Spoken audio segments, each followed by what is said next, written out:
In a year quite like no other, over 3,000 of you cast your votes. 41 candidates stood, and now weeks of campaigning, debating, and preparation all comes down to this. Hello and welcome to the NUSU 2021 Elections Results Night coverage, brought to you live from Loopers. My name is Emma and this is Meg, and we're going to be here for the next half an hour or so, bringing you a massive debrief of the week's events, and boy has there been a few. So if you want to get in touch, you can get in touch with us on hashtag NUSU Results 2020. Yeah, NUSU Results 2021 to get that right. And we would love to hear from you. Across the night, we'll be hearing from a bunch of our wonderful panelists and our SABs. And we will find out who your next sabbatical and liberation officers will be. And then after we have those lovely announcements from our current SABs, we'll be back to give you a debrief and catch up with as many candidates as we possibly can. And Meg, it's been a pretty crazy week, right? It sure has, Emma. Thank you so much. First of all, we'd like to congratulate all of our candidates because, this year hasn't been like any other. So we would just like to congratulate you for all of your wonderful hard work in your campaigns. You have really, really worked hard. With a fantastic 3,047 votes, the student body at Newcastle University have been able to raise a fantastic £1,523 for three fantastic charities. This year, the university will be sending money to Student Minds, Mermaids, and the Angelou Centre. So thank you, everybody, for casting your votes. What is really, really interesting to see this year is that we haven't had a massive decrease in votes, even though this year has been, how it has been. Only 25 votes less than last year. However, compared to 2019, we have had roughly half the amount of votes, and we'll be shortly talking to Julia, who is the deputy head of the Courier, and she'll be telling us a little bit more about it. But before we head over to Julia, we just want to give you a little bit of a rundown of your candidates. So there's 7 sabbatical roles, obviously, and 21 candidates have stood this year. So we've got your president, athletics union, education, activities, postgraduate, and editor of the Courier. So I, for one, am very excited to find out who has won. But let's head over now to our resident expert. I hope she doesn't mind me saying that, Julia, to give us a little bit of a rundown on her opinions of what's gone on this year. Hi, Julia. How are you? Hi, everyone. Yeah, I'm doing well. It's been very interesting to see how the elections have played out this year. I think, especially as someone who was involved in the coverage in 2019, so in that year when it had, to date, the most voting engagement, the most voters we've ever had so far in the elections. So definitely very interesting from my perspective, being involved in that year and then this year. So it is heartening that we haven't had such a big drop in voters. Although I will admit that last year was impacted as well by the pandemic. So we did have it affecting candidates campaigning, which I think was the reason why there was such a massive drop last year. So the year before, 2019, the year where we had the most votes we've ever had, that year, campus was completely plastered with posters from loads and loads of candidates. Candidates were really making an effort to engage with students on campus. A few had stalls outside of the SU. Lots of people were arranging events. And of course, this year, that has not been able to happen. However, we have still had candidates doing videos. And this year, I think that something that's been quite interesting is more than I think in previous years, candidates have been turning to social media more. So for example, you see candidates now having Instagrams, where in previous years, it's been mainly the Facebook pages. So I think there has been a change in campaigning to reflect this year and the pandemic and how all of us, I mean, as you can see where I am, we're all online at the moment. So I think that's definitely something that's changed. Yeah, definitely night no other for sure. Hence, like you say, Julia, we are here very quiet, slightly different to the usual results night we would have. But Meg and I had a conversation before, actually, and this is something we wanted to ask you. So like you mentioned, obviously things is shifting all online and to social media and Instagram. And I think more than ever, the campaign videos have been key. So is there any campaign videos that stood out for you when you particularly enjoyed? Campaign videos that I particularly enjoyed. I feel like this year there's been a bit less of, in previous years, we saw people really going all out in terms of themes for campaign videos. So I remember in years past, and we had a La La Land one. We had lots of other, we had a Mary Poppins, I believe. So there was a lot more focus on that with videos, whereas I think this year it's been a bit, there's not been that production value because you haven't been able to have a massive campaign team all coming together to do like a reenactment of a musical as part of your video. So I feel like in that sense, some of the videos have been, maybe for me personally, a little bit lackluster compared to past years. However, one that I think, there were two that stood out for me personally. Obviously, I'm deputy of the Courier, so I paid a lot of attention to the Courier editor role videos. So I really enjoyed George Wakefield's video, actually. So where he was taking aspects of his manifesto and he was essentially cooking with them. So he blended bits of paper to represent one aspect of his manifesto that he wanted to change. He was like chopping them up and mixing them together. I thought that was quite creative and something that he literally did. He did it from his kitchen. So there are ways that you can definitely engage in that way. And I also think possibly the candidate for education, I believe it's Sam Gross, perhaps. I think that is his name. I will double check. He did a video. He has quite a humorous style of addressing in that video. I thought that came across very well. He had a funny acronym. He was like, oh yes, my and it was like, well, Sam, what do you think that is? And yeah, it was quite a funny and engaging way of doing the video. So I think there have still been videos that have come across very well. So of course, you know, while there have been all these really, really, you know, fantastic and creative ways of using online platforms, we have seen a really considerable number of candidates, you know, drop out of the position quite early on. I think I counted 10, including the liberation positions. So what do you think it's been about this year that has caused so many candidates, you know, drop out? Well, I think this year, I'm not sure the difference actually between this year and last year in terms of how many people dropped out. I think this year the pandemic has affected candidates all the way throughout their candidacy, all the way throughout when they were writing their manifestos, making the videos, trying to message people to, you know, canvass for votes. All of that has been affected by the pandemic throughout. Whereas I think in the last year, candidates were more affected later on because the pandemic didn't really start to influence the elections as much from the beginning. So I think that maybe that additional pressure of having to deal with these extenuating circumstances that we're all living through at the moment, having to deal with that throughout your entire candidacy, I think for some people it just reached a breaking point and they couldn't continue and they needed to drop out for the sake of their own well-being. And I think that's absolutely valid. I think there has also been, it is interesting to see how many people has dropped out because 10 is quite a significant number for the sabbatical officer roles.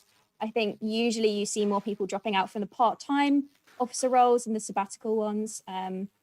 But yeah, I do think it's that increased pressure. No, absolutely. You know, obviously, because you are the deputy editor, the one question that we'd like to ask you is, who would you like to see win editor of the Courier? Oh God, I don't think I can say really. As someone who's worked with all three of the candidates who are running, all I will say is that they are all extremely qualified. They have all been very involved with the student newspaper throughout, like for many years. So not one of these candidates is one who's only been around for 1 year or has only been very casually involved. All of them have been extraordinarily committed. And so, for example, you've got Tom, who's head of sport. He's now part of I believe it's the Student Publication Association. So he's representing the Northeast for student publications. He is very dedicated in that way. George, head of digital and design, he has really helped us in our revolutionizing of the style and the look of the student paper this year. And he has been, you know, really, really crucial in training of all of our sub-editors this year. And Dom, he is a sub-editor at the moment, but he is also head of the student radio station. So he has that two-pronged approach. So he knows exactly what it takes to make NSR successful. And he's also been a key member of the student paper. So really all of them have amazing credentials. So I don't think I could possibly say who I would prefer to win. I think that they all would do an amazing job. Thank you. Thank you so much, Julia. And we'll come back and talk to you perhaps in a little bit later, but definitely after the results are out. Now we have one of our current SABs. We have Charlotte, our postgrad officer. So we're going to jump to Charlotte and Emma's going to have a quick chat. Yes, thank you. But again, Julia, we value your expertise endlessly. So like Meg said, we're going to speak to the lovely Charlotte about the postgrad officer role. So Charlotte, first question. Do you have any strong opinions on the two candidates that ran this year, and are you backing one in particular?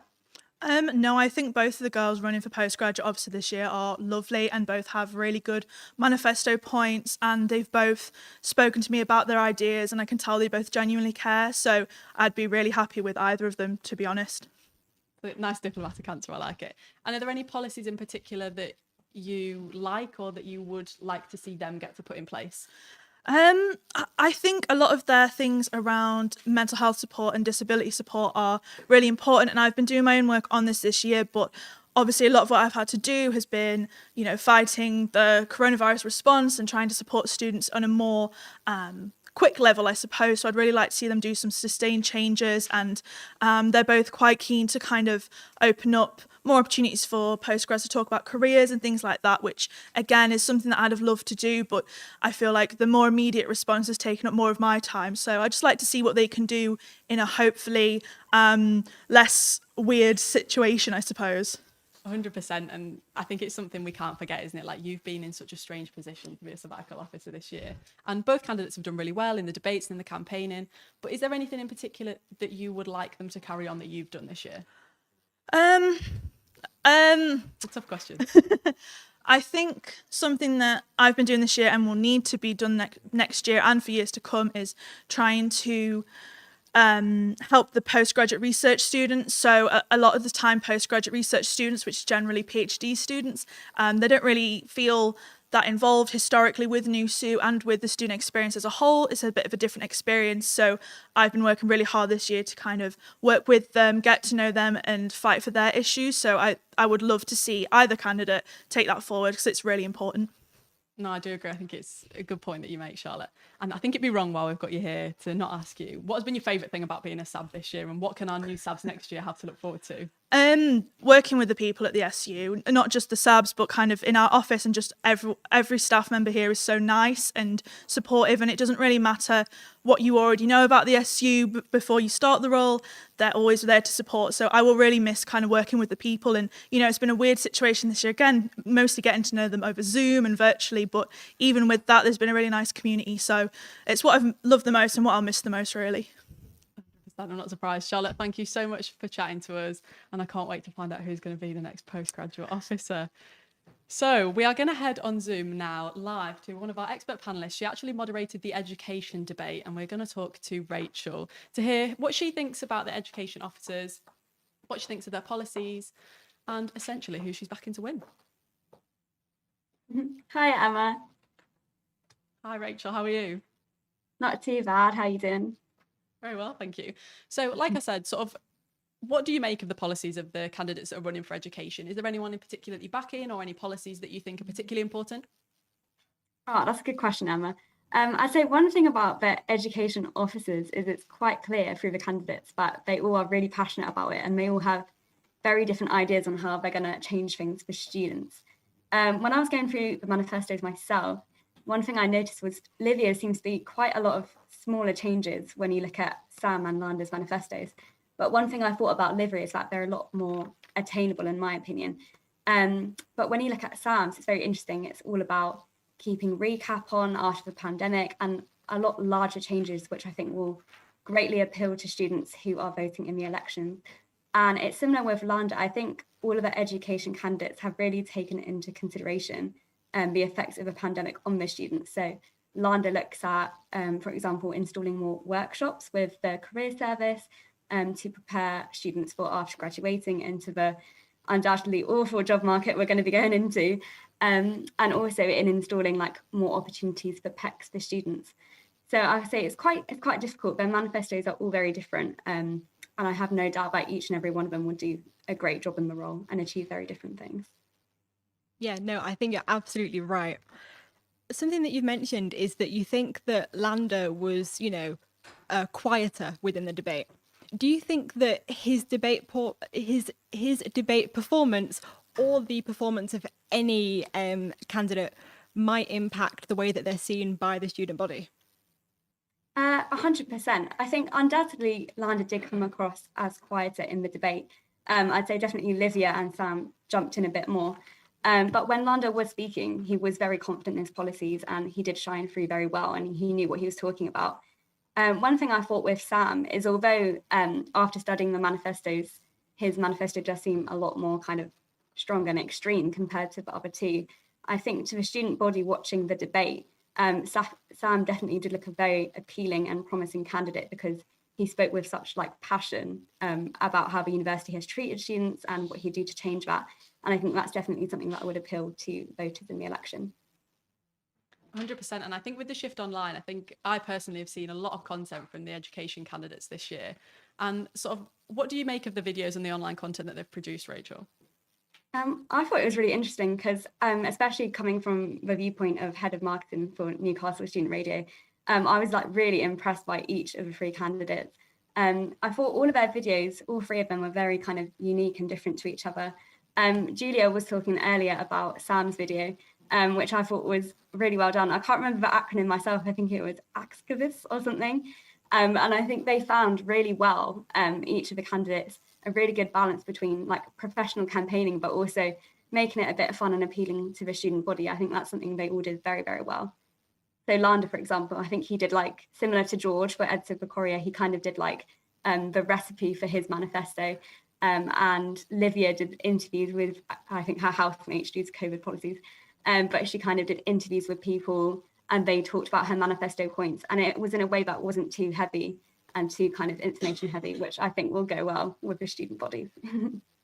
Thank you so much, Rachel. So just to kind of finish off, who do you want to see as your next education officer? That is really tricky. I feel like, I think I have to say, any of them in the position, I would be like extremely happy. I think they'd all fight really hard for the students and make great changes possible. One thing for me, I would say is possibly I would vote for Livia because I thought, especially in the debate, her knowledge of university policies as they are and the changes that have been implemented or been tried to implement, so maybe won't be possible in the position. I think she had a really strong knowledge of university policies. And although her policies in her manifesto might seem a bit smaller compared to the other two, I think they're definitely something she'll be able to achieve for us, and they're changes that will be really great for the student body. Thanks. Thank you so much, Rachel. And now I'm pleased to say that we have our current editor of Courier, Ella, and we're going to chat with her very, very quickly. So one of the main things I want to ask you, Ella, is you come from a group of SABs, all of you are women. This year we see a massive decrease in the amount of women who are running for roles. Why do you think that might be? I honestly, I couldn't tell you why that is. I guess it's just the kind of people who felt wanting to go for the role this year. I like to keep it representative of the whole student body, and I really enjoyed being the first all-female group of sabbatical officers this year. I think that's been a real asset to kind of representation in the university. But yeah, I couldn't tell you why it's specifically non-women who've gone for the role this year. No, absolutely. So the same question that was asked to Charlotte, what's one of the best things that, you've enjoyed this year being a SAB and something that you'll miss next year when you're not here? Well, I think, it's been an unusual year, obviously. I've not met half the student media team in person. There've been lots of hurdles to overcome, but I think a lot of those hurdles have made it really rewarding when we do overcome them. And the wins have kind of felt higher than perhaps they would have otherwise because of the fact that there's so many challenges. I think even though we've been physically apart, oh God, this is sounding so cheesy. But, I do feel like that sense of community that we've all built as student media and among the SABs here as well has been really strong. And I've really enjoyed that. Probably the biggest thing. So thinking about the manifestos of Tom, Dom and George, they are all very different. Are there any manifesto points that stand out to you as being really, really achievable? Oh, really achievable. Because I think, I think it's a balance that has to be struck between how kind of ambitious you are with your manifesto and how kind of realistic you are. And I think all of them have struck that balance quite well. I think some of the kind of the most changed points are potentially with George Boatfield's manifesto, with changing the name and my role and things like that. I think that would cause quite a lot of change, but I can see the reasons behind why that would be a kind of useful change to have. I can see both sides of the argument. Trying not to be too democratic here, but I genuinely think that, yeah, all of them have a really great chance and all of them are really brilliant candidates, to be honest, yeah. And are there any policies that you really hate, you really, really dislike from any of the candidates? No. Saying it genuinely, I don't think I think really hate is a very strong word. I think there are some policies which I prefer more than others, and that's natural. I think all of them definitely have strengths and weaknesses. And yeah, I'm speaking very truthfully when I say I think all of them would do a fantastic job in the role. And I'm not just saying that to be democratic. I think they're all great people, and I've loved getting to know them this year. So I guess it's nice that I don't have to be mean to any of them. Thanks, right Ella. now. And if you had to give one very quick, snappy piece of advice to whoever is the next editor, what would that be? I'd say time is the limiting factor. So prioritize what you need to get done, and enjoy it, because it's meant to be a fun thing. Thank you so much, Ella. Thank you. No worries at all. We're going to jump onto Zoom now with Lucy, and she moderated our president debate. Hi, Lucy. How are you? Hi, Meg. I'm great. Thank you. I'm very excited. Thank you for having me. Fab. Thank you. So can you tell us a little bit about some of the president candidate manifestos? Which one stood out to you? Yeah, there was such a range. There was such a range of manifestos, and some of them kept it simpler, more bare bones and shorter, and some of them kind of went into more detail about very specific policies. The ones that stand out to me as more detailed would be Chris Winter's and Callum Sawyer's. But then, for example, Thomas Bracewell's and Abby's were shorter and more kind of snappy and to the point. But then in the debate, a lot of the candidates expanded on those points and kind of gave back them with policies and with plans. So I don't think that's a definitive assessment of whether or not they would be good candidates as well. I think the president is such a, well, it's the biggest role, let's be honest, at the SU, and it's the one everyone waits for and looks forward to. And I think it's certainly given us quite a bit of drama this year. But sort of what has been your standout bit from the debates, and who has stood out most for you? My standout part from the debates, I'll make 2 points on this. And the first one, I'm not going to name any names. Something that really stood out to me at the debates was two of the candidates really swerved some of the questions and would find a way to engineer the conversation back to points that on their manifesto or things that they'd already mentioned. And so that was a bit of a red flag for me, because I was like, if you can't kind of come up with solutions on the spot, then that's a problem. I will say that Abby stood out to me as a candidate who really thought on her feet and could really adapt to any situation and any problem, even if maybe it was unfamiliar or if it was a question that she hadn't expected. And are there any policies that you think people might struggle to put in place or are maybe reaching a little bit far?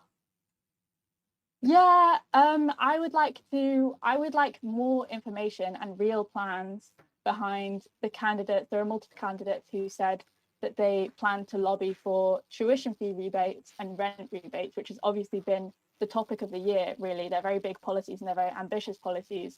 And I don't feel like any of the candidates actually sufficiently explained what more they're going to do than has already been done this year by Dorothy, for example, and by this year's SABs, because a lot of efforts had been made on behalf of students.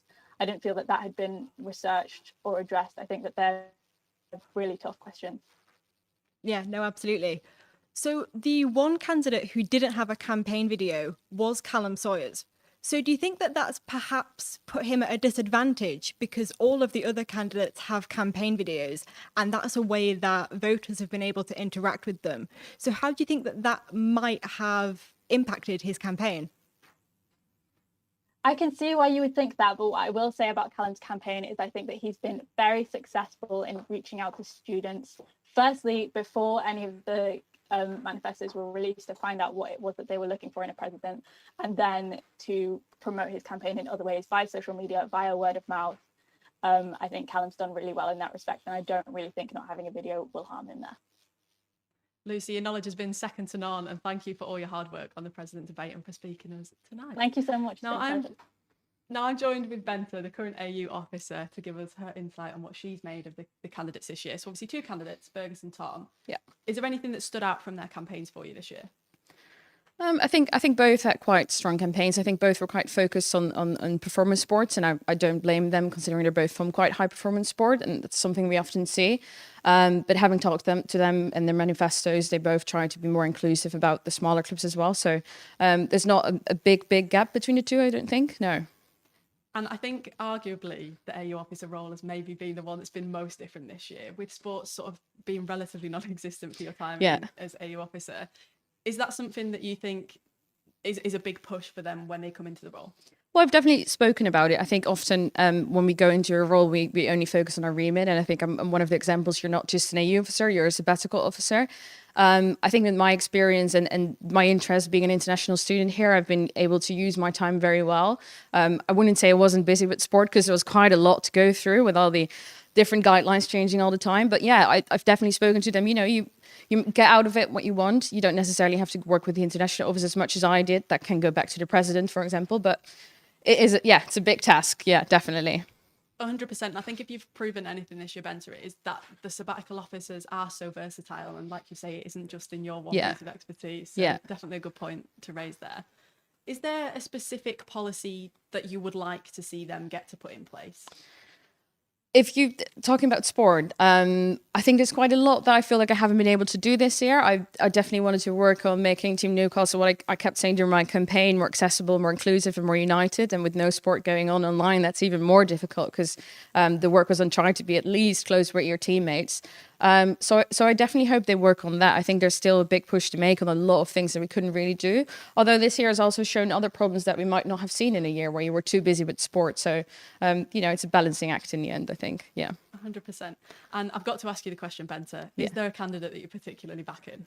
Not necessarily, no. I think, Tom is in my EU exec and I met Fergus quite early on and I was even able to go to rowing when we were still allowed to row over summer. It feels like ages ago. No, I think both make good points. I don't really feel comfortable being like, oh, I genuinely like you more than the other. I think both will do a good job, but we'll see tonight who's going to be it. Yeah. And what will you miss most about being a sabbatical officer in your time as AU? Well, we make a lot of jokes that we're ready for it to be over, but we definitely will miss it. I think it's a unique experience which we'll never have again. You get quite a lot of freedom, and also using that freedom to the goodwill is really important. I think I'll miss the other SAPs, absolutely. We've gone through so much intense things this year with so many drama. So, we got on really close. But I will miss the students absolutely as well. Seeing how much effort Team Newcastle put in this year, even if they had to be online, is amazing. So I will miss that. Yeah. Yeah, 100%. Benta, thank you so much for your expertise. And I as well can't wait to find out who the next AU officer will be. Thank you. Now I'm going to be joined by Meg again now. And Meg, is there anything you particularly enjoyed about the election run this year? Honestly, one of the standout moments for me has been Tom Bracewell's cameo. We all know Jay from In-Betweeners. That has been the highlight for me. And seeing the amount of shares that had and, all of the reactions that people had to that, I was thinking, all of these celebrities, he picked a pretty good one. And, if you haven't seen that video, go and check it out. Obviously you can't vote for Bracewell now, but definitely go and check out that video. I think that's been one of the best highlights of this whole campaign year. Of course, being from student media, for me, I've had my watchful eyes on the editor of the Courier, and again, like Ella has been saying, all three of those candidates would make absolutely fantastic editors. So yeah, it's just it could go one of any way. Absolutely, it's. There have been so many highs and lows of this campaign, and like we said at the beginning, congratulations to all of the candidates who did so well campaigning, making the most of the online platform. It has been really tough not to be able to campaign in person, handing out the flyers, the stalls outside the SU. There's been none of that. But I think it's safe to say from myself and from everybody else who's been watching student media coverage and the current SABs, you know, they've all put in so much work. And so I think no matter how the results go, just in a few short moments time, you know, we can congratulate them all, and they've all got something to, you know, take away from this experience. It's definitely going to, you know, serve them well. You know, only in a few minutes will we be finding out our, you know, next year's sabbatical officers. And so right now I am joined by our current SU president, Dorothy. So I'm going to pass over to her to find out your sabbatical officers. Thank you, Dorothy. Thank you so much, Meg. So hi, everyone, and welcome to the results night for the NUSU elections 2021 to 2022. I'm Dorothy. I'm your hostess with the mostess, and also known as NUSU President for the 2020 to 2021 academic year. So we've got a whole lot of results to hand out tonight. But before we do, I wanted to take this time to acknowledge the sexist, ableist, fatphobic, and all around inappropriate comments that were made on the president's debate last week. These comments made by some in the live chat were disrespectful of the intent to hold open and fair elections, disrespectful of volunteers' efforts, discriminatory in nature, inappropriate, and frankly abhorrent. These comments have no place whatsoever in the NUSU community, the wider university community, or these elections. And we will not be tolerating that behavior tonight. So let's keep it kind. So moving on to some more positive news, I am very happy to tell you that in total, 36,979 votes were cast from 3,477 voters, totaling about £1,523.50 raised for charity. This money will be split evenly among three charities that we've chosen that are near and dear to our hearts. These charities are Student Minds, which is the UK's student mental health charity, Mermaids, which supports transgender, non-binary and gender diverse children, young people and their families, and the Angelou Centre, which is the local charity here in Newcastle, which supports Black women across the city. So thank you to everyone that voted. Now, let's get on to what you're actually here for, the results. And starting with the Chair of Students' Council election, and here to announce the winner, the current Chair of Student Council, Christopher Winter.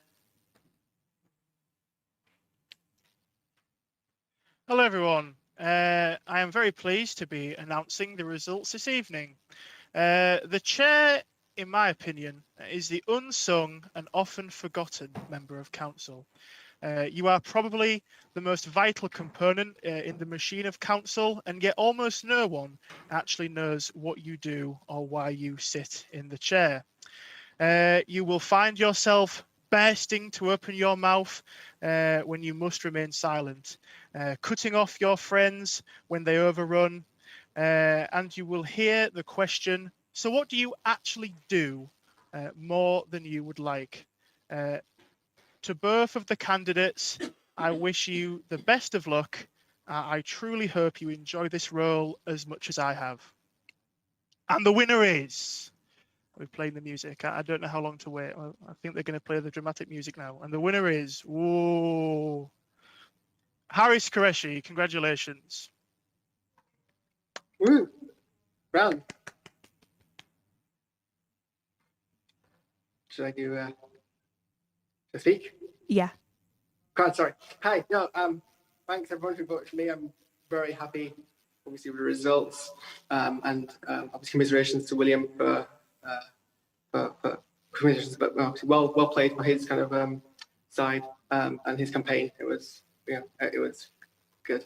Sorry, I'm struggling with words. Long day as normal. But I look forward to being able to bring my experience to council. and showing it in the new year, and hopefully in person, and seeing you all in person. So thank you, everyone who voted. Thank you so much to Christopher there, and congratulations to Harris for his new position. So now moving on to the next result of the night, which is the Chair of Scrutiny, and we're joined again by Harris to announce who the new Chair of Scrutiny will be. Oh, it's me again. Hello, everyone. So I'm here to announce my successor for Chair of Scrutiny. It's often a very kind of invisible, thankless role. Chair of Scrutiny runs part of the student parts of the work committees, which aren't often in the forefront of the spotlight. So it's not always clear what the role does, but it does require a lot of kind of dedication, keeping on top of a lot of incoming chatter, and reading a lot of documentation, keeping things all together. I'm very happy with my time as Chair of Scrutiny. I have a lot to get my teeth into, and if you watch my campaign page, you'll know that I spent last night submitting 3 motions, which hopefully should all come to council. So you'll have the exciting time of seeing my voice, hearing me, hearing my.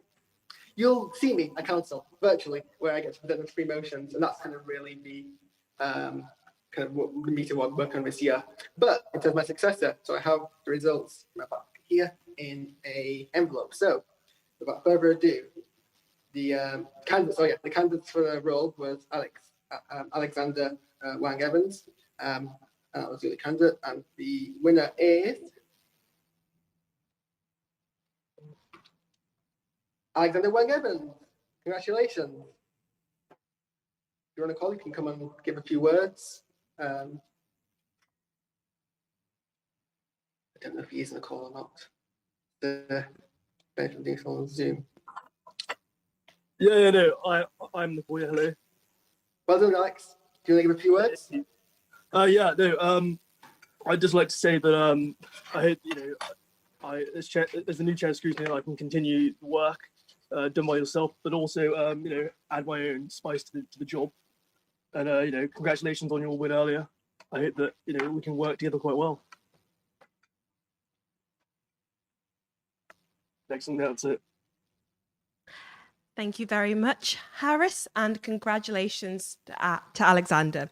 So the next election result is for BAIM officer, and here to present that is current BAIM officer Soham Pandya. Hi everyone. Good luck to everyone, by the way, running today. So I just want to start by saying it's been a really hard year for everyone, especially in NUSU, trying to adapt all of our plans and see what we can do. But potentially a lot of BAIM students have felt quite isolated this year from their communities. So we aimed with the formation of the BAIM Union to give a more community feeling, bridging together different communities and educating and celebrating with the wider student body all the different cultures on the campus remotely this year. So I hope next year we can really build upon that, and want to wish both the candidates the best of luck. So the winner is, I don't know if anyone wants to do a drum roll or anything.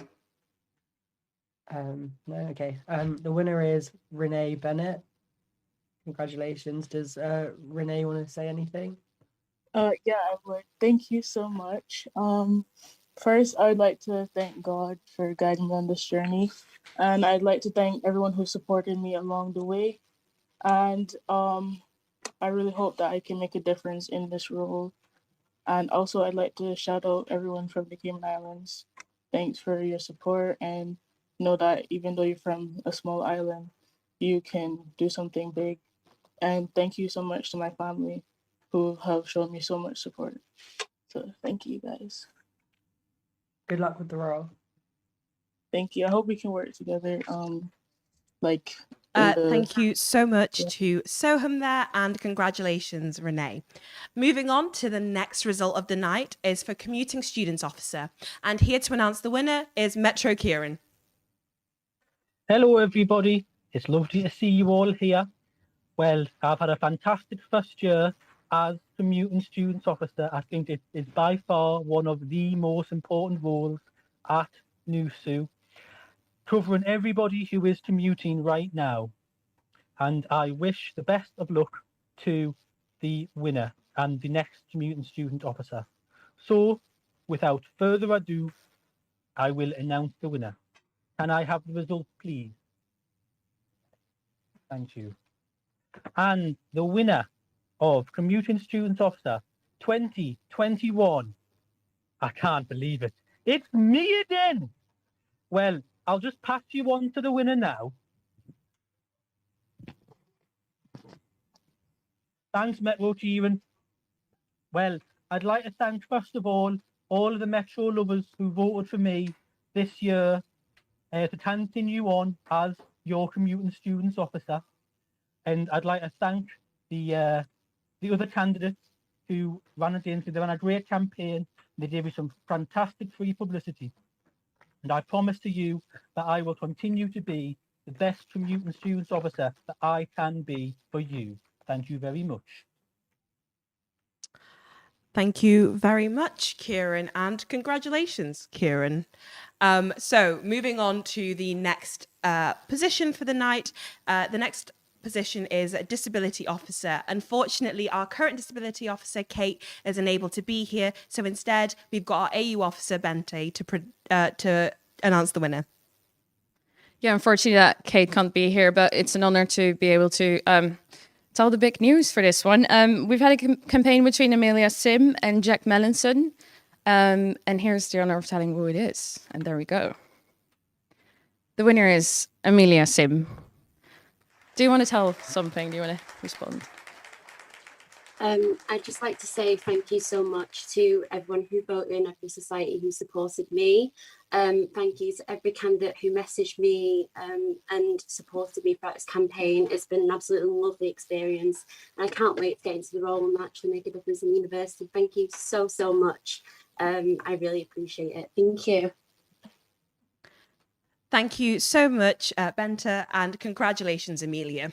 So the next position we're going to be announcing tonight is Faith or Belief Officer, and to present the results is our current Faith or Belief Officer, William.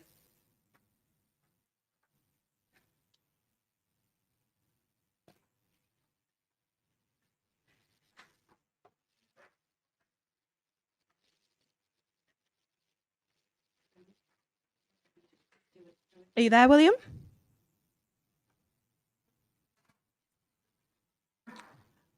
So unfortunately, William seems to be having some technical difficulties. So I will be announcing the winner for Faith or Belief Officer. Sorry, I'm just trying to find them. So the candidates were Alex Walker and Shah Haseen Ali. And the winner is Shah Haseen Ali. Thank you very much. Thank you to everyone who voted for me. Thank you to my amazing campaign team. Thank you to Alex Walker for running a brilliant campaign and being my opponent and providing me with its experience. I'd also like to thank all the societies which endorsed me, and I look forward to working for the students. Thank you. Congratulations, Shah. So moving on to the next result of the night is International Students Officer. And here to present this, here to announce the winner is one half of our current International Students Officer team, Ali Zuhad. Hi everyone, I'm Ali and I'll let Husnain to start off.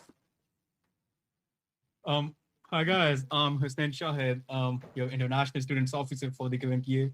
No wonder this year was the toughest of all, and when we reckoned, wasn't the same. But anyway, we enjoyed the experience, and it was amazing. This job and this everything. NUSU, it's amazing. So I let Ari to do the winners. So the candidates were Andreas, Dive, Jadiz, Sumaya and Zainab, and Vandana. And the winners were, should we wait? Mm-hmm.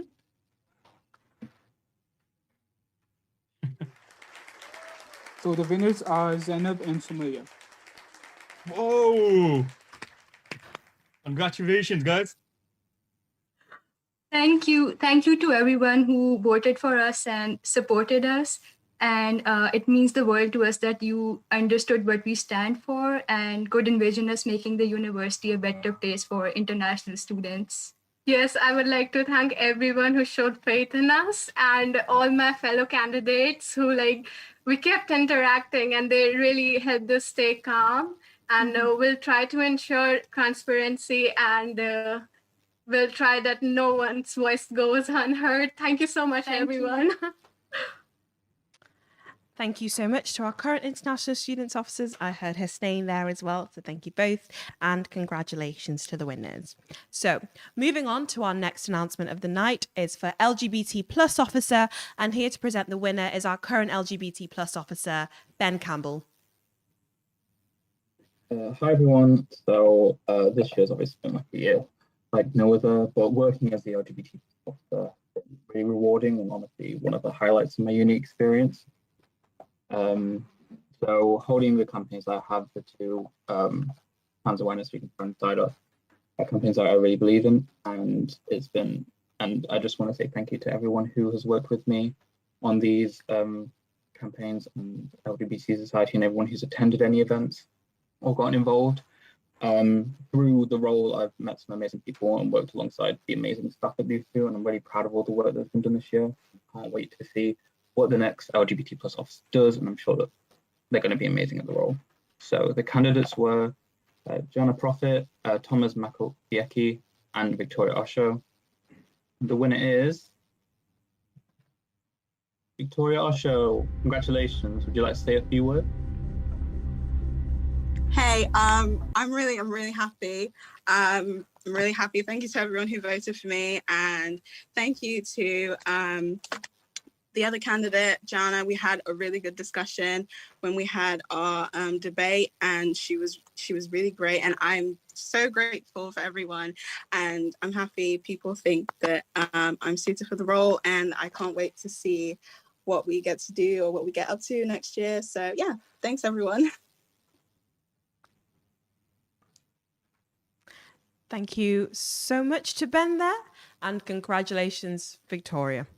And so our last, I know, sad, Liberation Officer position for the night is Students, Parents, Guardians and Carers Officer. It's a bit of a mouthful. And here to present the person who's won is our Postgraduate Officer, Charlotte Bolton. Thanks, Dorothy. So Harriet unfortunately couldn't be here to present, so I'm going to say a few little words about the role. The Parents, Guardians and Carers Officer is a really important role to represent students who fall into this group who often don't feel like the traditional student experience is for them. I've had the pleasure of working with the current officer, Harriet, and postgraduate parents and carers this year, and know that how much this group will gain from support next academic year. And we have one candidate standing for this role, and the candidate standing for the role is Katie Eldred. Okay, I'm going to swap to my golden envelope. And the winner is Katie Eldred. Congratulations. Would you like to say a few words? Thank you so much to everyone who voted.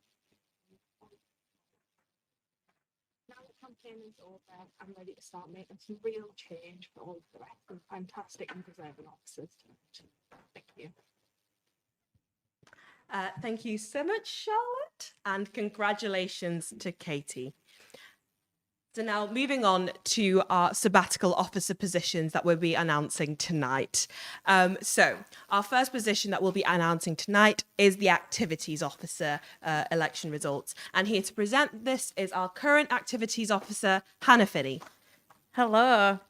So the activities officer is arguably the most important, most beautiful of the roles of sabbatical officers. This year I've had to abandon a lot of my manifesto from last year because I've had to put emphasis on coronavirus, as we all have. And I think this will be a big priority for next year too. They'll have to help society's transition to whatever conditions happens next year. Thankfully, it's none of my problem anymore. But anyway, enough about me. The candidates for activities officer are Dylan Deering Williams and Harris Nadeem Bashir. And I can announce that the winner is... Oh, the suspense. Harris Nadeem Bashir. Congrats, Harris. Would you like to say a couple of words? Wasn't really expecting so. Thank you so much. I would really like to thank all of the students who voted for me. and I really promise that I will keep up to my Cool, thanks, promises. And Harris. And I'm looking forward to his hand. yeah, can you hear me? Yeah, we can hear you. Keep going. Yeah, so that I'll meet the expectations of the student body, and yeah, so really looking forward to work with the student union and make the most out of it. Thank you so much. Thank you, Hannah, and congratulations to Harris. So, moving on to our next result of the night. So, the next result of the night is the result for the editor of the Courier election. And here to present this award is our editor of the union, who's currently just stepped out for a moment. So, if you just give her a few seconds. Our beautiful Ella Williams, the current editor of the union. I've just said that. The editor of the Courier. Editor of the Union, everyone. Yeah, so just like everyone else, student media has had our fair share of hurdles this year, but in student media style, we've managed to overcome them by thinking of completely new ways of working. So NSR have taken their systems online and built up the second highest number of members ever, which I think is pretty impressive in a pandemic. NUTV have been paramount to live streaming events that no one would have been able to see otherwise, like tonight. And at the Courier, we've not been deterred either. We've revamped the website and Instagram completely, started an email newsletter and weekly write-ins for writers, and of course, produced some wonderful seasonal papers and amazing content on the website. It's a busy role with lots of ups and downs, but if you give it your all, it's also hugely rewarding. So I'm really excited to announce the winner tonight. So without further ado, the candidates for this category are Dominic Lee, Thomas Moorcroft, and George Boatfield. And the winner is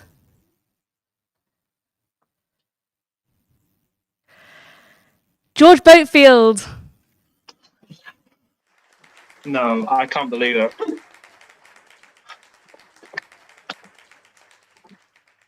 I'm speechless. Thank you to everyone who's shown support. I don't even know if I'm on screen right now. Wow, I've not prepared anything for this. Student media is all about opportunity, and I've emphasized that in my campaign, but I wouldn't have got here at all without everyone that has helped me along the way. Grace, Louise, Ella, all the previous editors before me, all of the amazing sub-eds, all of the amazing senior eds, everyone on my team who's helped me, Alex, who has just been a rock through this entire thing. I'm going to ramble on forever. So thank you everyone for everything. I'm so happy.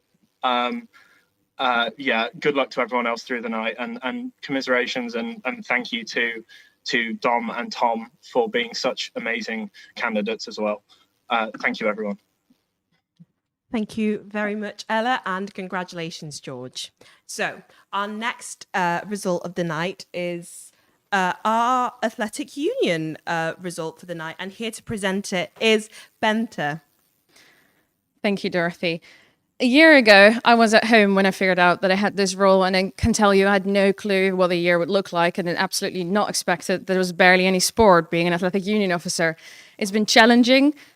We've been trying to do much online. There's been some clubs that have been able to do stuff, but some clubs have been able to stay online and stay connected, and I'm extremely proud of Team Newcastle and the work all of you guys have been doing.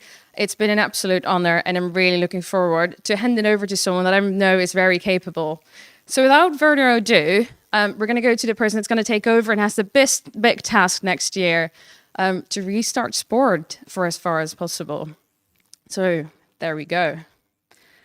The next athletic union officer is either going to be Tom Innes or Fergus Mainland, but we're of the two. Okay, I'll go get it now. The next athletic union officer is going to be Fergus Mainland. Oh, thank you so much to everyone who voted. Thank you so much to all the clubs and societies who came out endorsed during the campaign. What a roller coaster the past couple of weeks has been. Tom, congratulations on a well-run campaign. I look forward to yeah, taking some inspiration from your manifesto as well and implementing it for our student athletes and also the wider student body as well. And I think when I applied to Newcastle and came to Newcastle, I came based on the merits of its sports teams and on the rowing team. So going forward, I hope to give student athletes the sporting experience that I dreamt of that I first came to university. But yeah, thanks again, everyone. Yeah, really excited for the next year. Thank you so much, Benta, and congratulations, Fergus. So, moving on to our next result of the night, it is our Education Officer result. And here to present is our wonderful current Education Officer, Sian Dickey. Hi everyone. So this year, students and staff alike have seen and risen to some really dramatic changes in the learning and teaching delivery at Newcastle University. As Education Officer, I've had the pleasure of being a part of and seeing firsthand how well both staff and students have overcome those barriers to work together to get through these challenging times. Here are the candidates for Education Officer. We've got Sam Groves, Livia Scott and Landa Velasquez. And the winner is Livia Scott. Congratulations, Livia. Oh my God, I feel like Olivia Colman on the Oscars. Was it the Oscars? Anyway, thank you, everybody that voted. Was about to, I don't want to swear, but crap myself. So thank you, everybody that voted, and I hope to implement everything that I promised. But thank you all for voting. I don't want to ramble on because I have a habit of doing that. But thank you without being cringe. Thanks. Chin chin, everyone. Thank you so much, Sian, and congratulations, Liv. I too wish I had a glass of gin with me. So moving on to the next result for the night, and it is our postgraduate officer, and here is our second ever postgraduate officer, Charlotte Bolton. Thank you, Dorothy. So as postgraduate officer this year, I've had the best time, even in the weirdest of circumstances, and I've learnt a lot about the issues of postgraduate taught and postgraduate research students and done my best to support them. I've loved getting to know the postgrads over the last few months and raising the important issues, including funding extensions, postgraduate mental health and the need for online communities, especially now.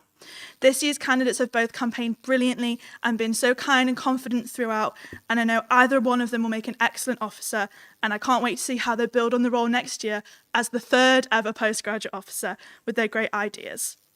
So the candidates this year for the role of postgraduate officer are Megan Adams and Eleanor McCarthy. And the winner is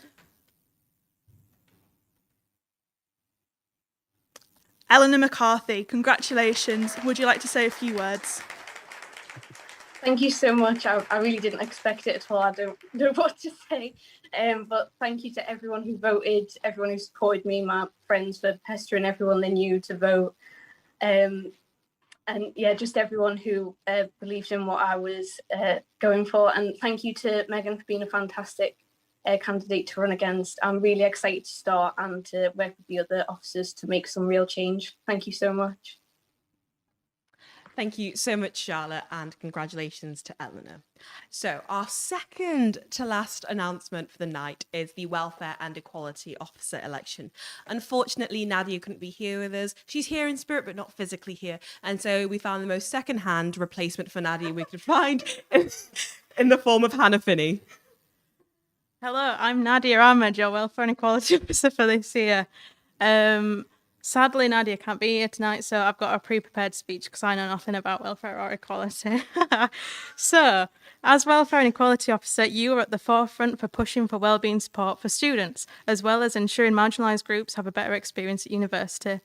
This year, Nadia has been pushing for increased financial investment in mental health support, a harm reduction stance from the union and the university, as well as the research for drug testing kits, and she's been at the forefront for working for marginalised students with groups such as the Rainbow Network and working on the Race Quality Charter. So whoever steps in Nadia's shoes has got some big boots to fill, because she is a size 8, I think, as well. So the nominees for Welfare and Equality Officer are Alicia Stansfield, Alex Nadiri, Brianna Gordon, Funzo Adeyakun and Tanisha Osu. And the winner is Ready? Are you ready, Daz? I'm ready. Brianna Gordon, congratulations, Bri. Do you want to say a few words? Hi, I just want to say a massive, sorry, my fire in the background. A massive thank you to everyone who supported us, who's asked questions, who shared their experience, and of course to everyone that's voted as well. Although I didn't have official campaign team, I just want to thank everyone that's helped out, especially with the campaign video too. And yeah, just a massive thank you, and I really appreciate it, and I'm really excited to get stuck in. So cheers. Right, why is everyone on the boost tonight? I wish I were too. So thank you very much, BTEC Nadia, Ahmed, and You're Hannah absolutely Finney. welcome. I'm so sorry, Hannah. I promise Hannah is amazing. And she's brilliant. And Nadia, we wish you could be here in person. And congratulations to Brianna. So now the best position, not that I'm biased or anything, but the last position we'll be announcing for tonight is president. And here to present the award for president is, oh my God, it's me. I'm the president. So this year being president has been a really rewarding opportunity. I've managed to make connections across the sector, lots of people that I have enjoyed working closely with. I said to a lot of people that I think this year being president was about firefighting. You know, lots of things were coming up and that was kind of the role. And I do think next year, whoever takes over as president, the job will be about rebuilding for students, for education and for in-person lessons. So I really hope that you do take that on and you continue to fight for students and advocate for them at the university. So the candidates for president are Abby Hutchinson, Callum Sawyers, Christopher Winter, Hussein Shahid, and Thomas Bracewell. And so the winner is, let's hope it's not like the Oscars where I say the wrong name. So the winner for president is Abby Hutchinson. Congratulations, Abby. Oh my God, I can't believe it. Thank you so much, everyone, for your support. I'm literally in shock. I promise that I'll work so hard to do everything that I've spoken about in my manifesto. But yeah, thank you so much, everyone who supported me. I'm sorry, Alice, that doesn't feel real. I'm literally shaking. But thank you so much, everyone. Wow. Thank you very much, Abby, and congratulations. And that is it for the night. We have new people who are going to be taking over from us. So if any candidates do want the breakdown of their election to find out the details and the information, feel free to message Kay at cdc.union@ncl.ac.uk, and she'll be more than happy to give that to you. I think I speak on behalf of all the sabbatical officers and the liberation officers when I say that this year has been absolutely amazing. We've really thoroughly enjoyed working with people across the university and across the Russell Group sector to provide, hopefully, what was an okay COVID education experience. So I also want to thank a whole bunch of people. So I first of all want to say a big thank you to the candidates for putting yourselves out there. I think we know more than anybody else exactly how scary and nerve-wracking it can be to put yourself out there for an election.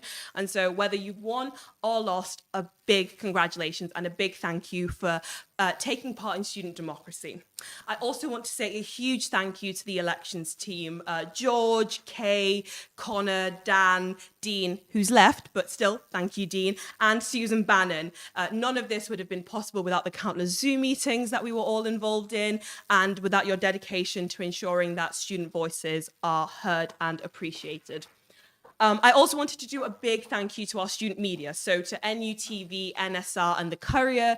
Thank you all so much for your work that you've put in, making sure that these online elections could happen and that people know they're happening. So to NUTV for streaming like this, and also all the president's debates, not all the president's debates, I sound really self-centered there, all the sabbatical officer debates, as well as question time, to NSR for streaming the liberation officer debates, and to the Courier for all your wonderful pieces that you've you've written. Thank you all so much. Student media is an invaluable part of the SU, and we're very thankful to have you all. A further thank you to all the sabbatical officers and the liberation officers who presented tonight. A huge congratulations for an amazing year's work. I have had the absolute pleasure of working with all of you, and I will say that this year would have been at all not the same without you, especially to my sabbatical girls who have absolutely loved working side by side with. So big shout out to you guys, girl power. Feminism for the room. I also want to thank all the NUSU event staff that have made this today possible. So people like Graham and Dawn, and to anyone that helped set up, we thank you so much for all the work that you put in to make sure that we can actually do a live event. Can you believe it? And you know, I finally want to do a big thank you to myself for being here tonight at this hour. It's 7:36. I clock out at 5, so a big thank you to me for staying to present tonight. I really hope that you've all enjoyed watching the coverage from student elections. Thank you to everybody that voted and took part in student democracy. It's an absolutely amazing thing to be part of, and I'm absolutely so thankful that I got to be a part of it this year. So without further ado, I'm going to pass back to the post show with the Courier. Over to you guys.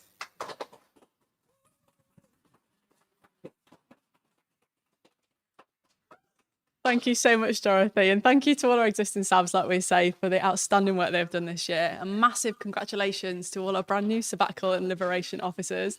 Obviously, we're very excited to have you, and I hope you have a wonderful evening. Obviously, all on your own, I'm sure, but it's not the usual event we would have, like we would say, but definitely still massive congratulations. Yeah, absolutely. Congratulations to every single one of the winners, but also of all the other candidates as well, because like we said before, you've put in so much time, so much effort, and you know, all of you should be proud of yourself. 100%. I think this year more than ever, it's been more important that everybody's got involved and put in such hard effort and dedication. And I would arguably say it's been harder than ever. I mean, I can't speak from experience, but yeah, definitely big well done and congratulations to you all. It's a massive shift and it's brutal. It's a brutal experience. So you've outdone yourselves and you've all done yourselves proud. So well done. We would love to jump on Zoom to Julia just to have a quick rundown of basically all of the results. And I know that from somebody who kind of before this year wasn't really involved in student media and the election coverage, I don't really know how the voting system works. So we'd love to get Julia up on the Zoom to kind of, you know, just to debrief and think about how these results have kind of played out that the way they have. Yeah, of course. So I think a lot of people don't realize something about the voting is that no matter where you place someone in your ranking, that still counts as a vote, and that still contributes to a vote towards their potential candidacy. So in the ballot, when you're asked to list sort of votes in order of preference from 1 to however many there are, so maybe even 6, including reopen nominations, even if you put someone down as your 6th preference, that can still contribute towards their candidacy and their position. So usually people don't consider that voting someone as their 5th preference could potentially lead them to being elected. But in the past, that has actually been the case. So in previous years, so for example, for editor of the Courier 2 years ago, it was quite a close run as well. So Harry Parsons was leading right from the beginning. However, he got knocked out of the race in 4th place votes. So people who voted, people essentially put his competitor, Grace Dean, who ended up being the editor of the Courier, she had more 4th place votes than he did. So she ended up actually being the editor. So this is something that we do sometimes see in voting breakdowns. And this way of counting election votes is actually similar to how elections, I believe, work in Northern Ireland, where even if it's a way to counteract for popularity votes, essentially. So if someone is extremely popular and has a big base of supporters, it's quite likely that they're going to get a lot of number ones. However, if that person is your friend, you're like, okay, I'm going to vote for my friend for number 1, but the candidate for number 2, that's also someone who I think is competent, and I'm going to vote for them for number 2. So that is the reason why those votes are actually counted, is to sort of moderate for preferential popularity contest kind of votes, and to make sure that the person who is deemed as most competent, who has the most votes overall across everyone from all kind of positions in the ranking, that person wins that role. Yeah, no, absolutely.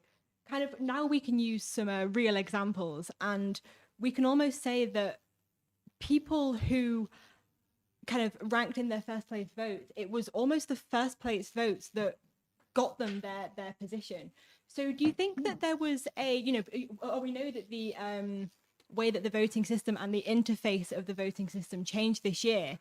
So Julia, just from your personal experience being somebody who has voted, do you think that the change of that interface did have any impact? It is something that I noticed when I was casting my vote, is the ease of the interface is just, it's just a lot improved compared to previous years where you had, I believe it was more of a checkbox sort of multiple choice situation, or maybe one where you had to drag candidates up and down. I can't remember specifically, but it was a lot less user friendly, whereas now it's more, you select them, you click on them in the order that you prefer them, and that's that, and it's a lot easier. And I would hope that that kind of user interface ease would mean that more people are voting for more candidates across all the other roles, because it's a lot easier to do. Whereas I think maybe in the past, it's possibly likely that people would only vote for maybe one position rather than all of them, because it was a lot more effort. So I would hope that that is the case. I haven't seen the numbers, so I don't know if that's something that we can say has translated across. But I'm glad that there has been this change in user interface in terms of the ballot, because I think it just makes it a lot more accessible. I would have to agree, Julia, 100%. As a voter myself, and I'm sure we all have, it's such a much easier to use and much more user friendly. So I would 100% agree with you there. Yeah, definitely. And I hope you don't mind, Julia, but we had a conversation a little while ago about possibly somebody campaigning to change the way that the voting system works. Is that something you'd potentially like to see? It is interesting to consider, because for me personally, I understand why our voting system is the way that it is. Because if you look at the percentage of the student body that actually participates in voting, it is a very small percentage. So we have 28,000 students, and just over 3,000 actually voted. So in terms of the fairness of that, that's always to be questioned. So I think any campaign about the way that the voting system works should automatically draw more attention to the sabbatical officer positions and the elections, and hopefully draw more votes. So in and of itself, I think that would be a benefit. So yeah, for my personal position, I think that counting votes of 5th and 6th place doesn't make a lot of sense to me. I would personally prefer if we sort of had a cutoff somewhere, maybe about 4th place, because I don't think that it's made particularly clear to voters that a vote for 5th or 6th, or however many candidates in that, those places past 4th, I don't think it is made particularly clear that that is also a vote that could contribute towards candidacy. And I don't think people necessarily realise that you can just not vote for that candidate at all. So if you don't want a candidate to win, if you don't want to contribute to them whatsoever, not only should you vote reopen nominations above them, it's not just that, you can just not vote for them at all. You can not select them. And I think that is something that the user interface should make more clear in the future, that you can just not select a candidate completely if you don't want to add any vote in their favour, whether that is 5th place or not. So I don't know if a campaign to actually change the complete voting system would get off the ground very much. Just based on the kind of participation of students within student elections, I think you would possibly need to work very hard on engagement. I would be interested to see if anyone does want to take that forward.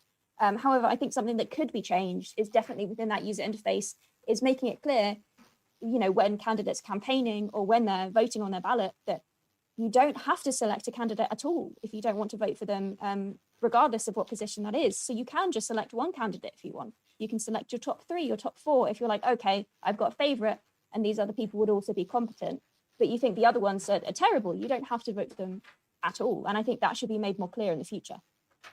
100%. It's a great points that you raised, Julia. Are you surprised by any of the results we've seen tonight? Oh, am I surprised? I think I am a little bit surprised at the activities officer, but that is mainly based off of my own existence within the student media bubble. I'm someone who organised the debates, so I watched all of the debates, and that definitely swayed my opinion personally. So to have Harris not attend the debate, it did definitely sway my personal views on that position. And also, I wasn't entirely sure if Harris had a strong connection to like societies or clubs within the university that I could really directly be like, oh yes, that's where the supporter base came from. So for me, I'm just interested to know where those voters actually came from. So I think that would be something that would be interesting to talk to Harris about later, is how did he do his campaign? Where did the supporter base come from? It would be amazing if we could get a nice list of statistics saying where everyone's votes came from as the candidates. That would be the clear recipe of success. If everyone could know, oh yes, my voters came from people who watched my video, my voters came from people who saw me on social media. So yeah, that is one that surprised me personally. But aside from that, I think, if anything, my predictions have maybe been slightly more accurate this year than any other year, which is actually quite nice to happen, because I think a lot of the time when you're within student media, you have a slightly skewed perspective of the average voter, because you maybe read all the manifestos and you talk to the candidates more than your average voter. But I think this year, where you haven't had candidates being able to campaign face to face with people, you haven't been able to walk onto campus and maybe see all of the millions of posters everywhere. So that hasn't swayed you. You haven't been able to attend an event by a candidate. I think that maybe the student media coverage has actually had more sway this year than any other year. Julia, thank you so much for your expertise, as always. We really do appreciate it. And I 100% agree. It's a surprise that this year maybe your predictions have maybe been more accurate than usual. But thank you so much for joining us, Julia. And now I am joined by the lovely Dan, who moderated the editor of the Courier debate. Hello, Dan. Hello. I'm so excited. It's been such an exciting night, hasn't it? I know. It's always one of my favourite nights of the year, to be fair. And it's nice that we're actually here in person as well. So, Dan, yes. Are you surprised by the results? Did you think this was going to happen? Well, if I'm honest, I really thought George had it. I think he did.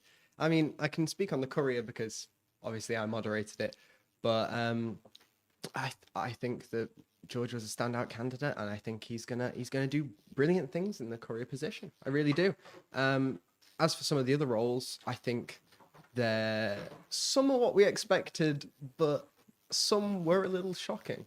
I think that as an LGBTQ plus person, I'm very excited about the potential for Victoria. She's going to do a brilliant job, honestly. I've spoken to a lot of people in LGBTQ SOC, and they're very excited about the potential. And I also agree that they could do great work, especially in that role. No, I 100% agree. And I think it's worth saying as well that all the candidates have done such a good job this year, and especially for the Courier, like we say, Dorothy mentioned it briefly before, as we're in the world of student media, we potentially have a slightly skewed view on it, but 100% they've all worked so hard, and I think any of them would have done a good job. But massive congratulations to George. Which of his policies are you most excited to see him put in place? That's a really good one. Honestly, that's why you said it. Honestly, I'm really excited to see how the name change affects the balance of power, how that is going to change everything that this role has meant for so long, and see where it develops to post George. I think that if he sets this precedent of having a student media executive, then we'll maybe see a difference in weighting of policies in future candidates. We'll see maybe a difference in the way that people campaign, maybe more on NU TV and maybe more on NSR in future years. I think it'll be very interesting. And honestly, I know he disagreed with me, but I say that in a few years, it might be a position that we have separate to a Courier exec as well as a student media executive. It'll be an interesting one to see what happens. Dan, thank you so much for your thoughts and opinions. But now we're going to cut live on Zoom. Okay, no, we're not going to cut live on Zoom, I'm being told. We're going to bring Meg back in, and we're going to have a little bit of a chat about our opinions on what's happened. So, Meg, what do you make of the night? It's been a pretty crazy one. Just as Julie was saying a second ago, I am super shocked with the activities. I wanted to say neutral before, but now, just as Julie was saying, I don't quite see where a lot of those votes came from. And we can see with our data that the kind of the margin there was very, very, very narrow. And, it's something to kind of think, where did those votes come from? Because Harris, didn't go to the debate, and I didn't see many sponsored posts or kind of things like that. So that's something that has really surprised me. What about you, Emma? What has surprised you? Honestly, I'm not sure there's been that many surprises for me. I think it's always a tough one to try and predict what's going to happen because, like Julia said, we read the manifestos, we watch the videos, and I think with it all being online this year, there's been such an emphasis on the sort of the videos and the social media content. And like I said before, I hate to sound like a broken record, but all the candidates have done such an amazing job, and they've all put great content out. And I think it's difficult to not engage. You see them everywhere, and not being on campus, it is strange. But in terms of surprises, yeah, I'm not sure. Potentially activities, I suppose, but that's maybe because I've seen less about his campaign. Other than that, I mean, I don't know really. I think I'm excited for Abby to be the president. Yes, I'm so excited. We've had a completely female panel of sabbatical officers this year, and I'm excited as the only female candidate in the presidential race this year. That sounds really, really formal. In the presidential candidates this year, I'm really excited to see her, and I'm excited to see what she's going to do, and hopefully we'll be able to speak to her in a bit if the tech allows us to. We've just had something just quickly from Dorothy, just to say that there have been a lot of comments and queries about when the kind of results will be up online. That will be very, very shortly. So keep an eye on, some of the social media and the NUSU website. So that'll come up very, very soon. I think just that Emma and I can talk from experience, I'd love to hear Emma's opinion on George as the new, student media officer. Yeah, look, it's exciting. As one of the managers of NSR this year, I think it's exciting to hear more about NSR. And I think one thing I've loved about Ella in the role this year is that she's not sort of given us stuff to do, and she's not forced things upon us, and she's allowed Dom and I to really do what we want with the role. And with it being such a different year, I keep going on about it, but it's been a crazy year, and she's let us do what we want with the role. And I think as long as George still allows the NUTV and NSR managers to get what they want from the role and not force too much upon them and work collaboratively with them, I think definitely there's room for movement in the role for it to become sort of a more media-wide thing, 100%. I'd absolutely love to talk about, welfare and equality and education. So I think it isn't a shock that Bree kind of got that there. I saw so much. Her campaign was so lively, her videos absolutely amazing. Emma, what do you make of that? Yeah, 100% of videos, and again, we keep going on about it, but because there's been no campaigning on campus this year for another year, it's all been online. And I've seen a lot about her online, and she's put a proper shift in, and that's not against any of the other candidates, but 100% I've seen a lot about her. And you mentioned briefly education as well. That's potentially one I am a little bit surprised at, because again, I've seen a lot about Sam online, and I honestly was probably pitching Sam to win. So I'm quite surprised to see Olivia take that one. What do you make of it? No, I kind of feel the same way. And as somebody who was kind of in there with a fine-tooth comb with all of the debates, I think Sam really, really shone out in those debates. But that's not to say that kind of Livia didn't. And as we spoke to Rachel earlier in the pre-show, she was saying, a lot of Livia's policies are so realistic. And I think she appeals to a lot of students because her campaign, it was a real balance between super, super fun and serious. And I think we can all picture her big teddy sloth that appeared in quite a few of her videos, and actually in the debate, I think he sat in the background, which was quite nice. And I think it's always lovely, we forget we are students at the end of the day, and we want people who are relatable. And I do think that Livia is a very, very relatable person. So, Meg, what do you think it is that this year's that's worked well for the candidates? What is it that you think we can take from this year, and potentially for people thinking about running next year? What can they sort of do to put themselves out there and do well? No, that's a really interesting question. And of course, we all hope that we aren't going to have a fingers crossed this year. We don't want to be online. We don't want to be sat in our rooms on Zoom. And, I, for one, can say that. But I think something that we can take from this is that online works really well.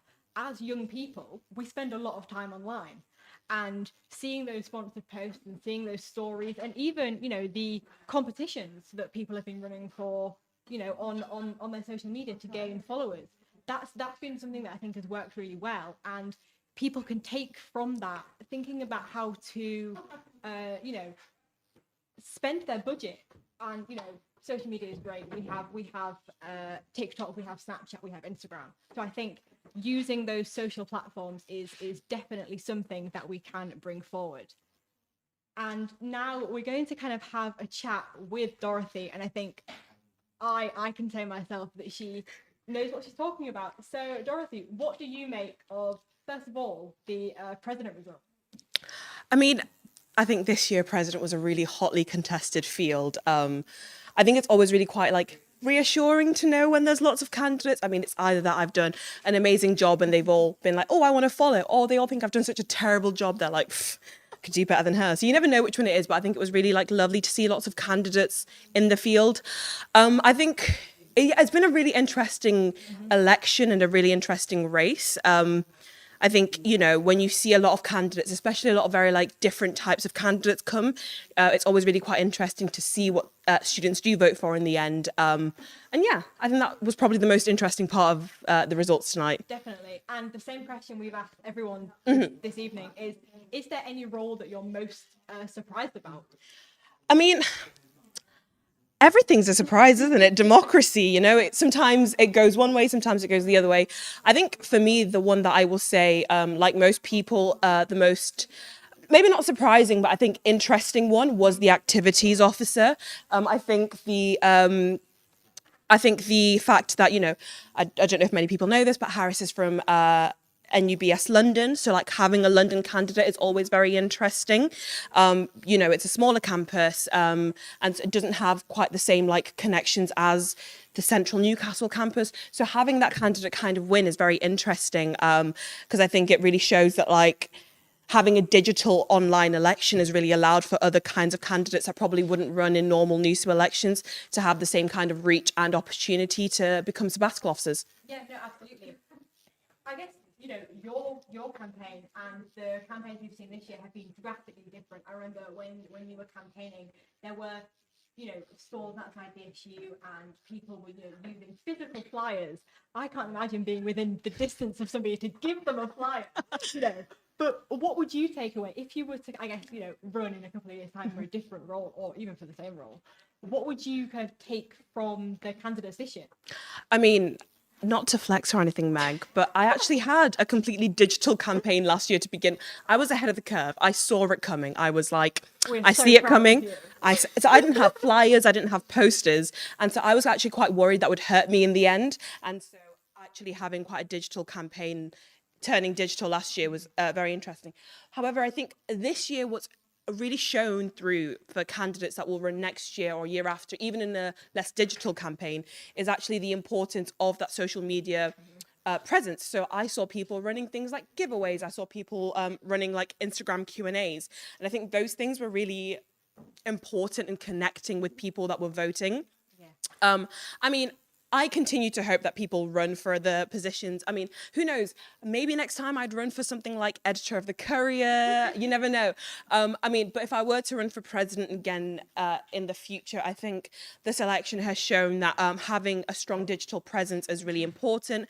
I think this election has shown that having a very like, I think, you know, for me, what really attracted people to Abby's campaign, if I had to pick one thing, is it was quite bright and fun. And I think having those kinds of things really seep into future campaigns would be really important and really useful. And so I'm really looking forward to going on, seeing that blend between digital and buzzword present in person campaigns. So I'm really looking forward to that. Thank you so much, Dorothy. Is there anything we can kind of expect for you, you know, when you do your handover, that you're really going to be persistent that Abby perhaps carries on? I mean, I think, you know, every president, when they hand over, they have priorities. So, you know, Raf handed period tampon pads to Katie. Katie handed me some graduation stuff. And so I've been trying to do that. And so I guess for me, when I hand over to Abby, a really big project that we started in the union this year is decolonizing NCL. I think as a sabbatical officer team this year, we've been very keen to ensure that like the curriculum is fully representative, whether that's in history and English or science and maths. And we've had really good conversations with the learning, teaching, development team. I think we've spoken to every single faculty across the university about decol and how and why it's important. So I'd be really keen to see Abby continue that work that we've laid the absolute best foundation for. We've really opened a whole bunch of doors in the university. So cross fingers that Abby, please Abby, I'm begging you. Thanks so much, Dorothy. Hopefully we have Abby back on the Zoom. Abby, are you there? Can you hear us? I can hear you. Congratulations, Abby. Do you just Thank want to, I you guess, so you much. know, is there anything you want to tell us?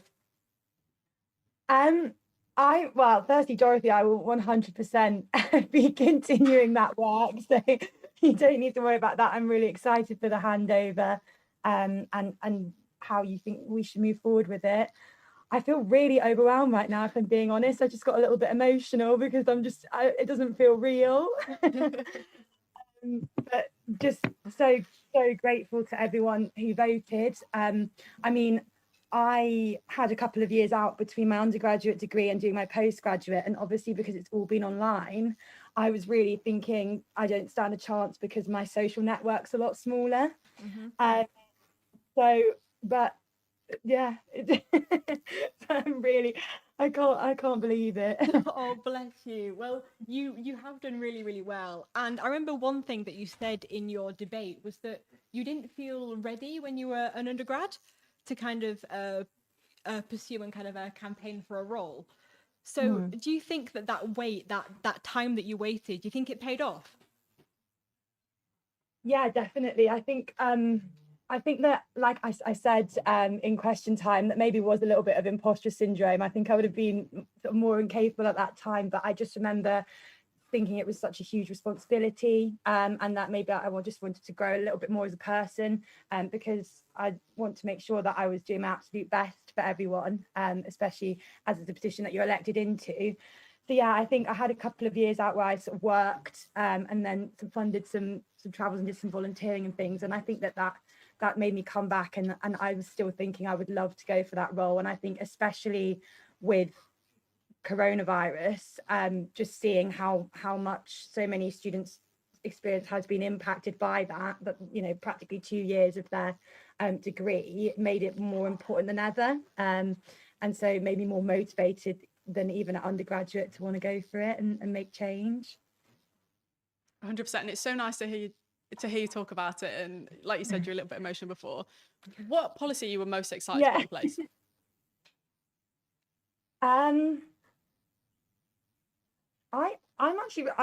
excited for the my mental well-being, to try and work with teaching departments on that. I just think that I think it would be really important and can make such change, because every subject brings different pressures, and I think that if we can make things more unique to subjects through working with teaching departments, I think that would actually have real impact, especially sort of this term, the way that I've said previously that the week's extension then impacted a lot of deadlines, and I for one was very stressed, and you can feel a bit lonely at times, so I really would like to do something there. I'm excited for all of it, to be honest.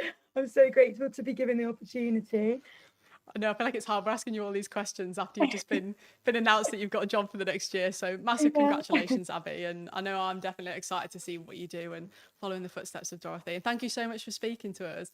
But now we are going to head over to Eleanor for postgrad, our brand new postgrad sabbatical officer, and see what she's got to say. Eleanor, can you hear us? Hi, yes, can you hear me? Yes, Yes, congratulations, Eleanor. Thank you so much. How are you feeling? I feel really overwhelmed. I feel a bit like Abby was saying, it doesn't feel real at the moment. I think I need to take a couple of hours to digest everything that's just happened, but I'm over the moon. I'm really excited to get started. A lot to take in, isn't it? And same question to you that I've just asked to Abby. What are you most excited for in the role?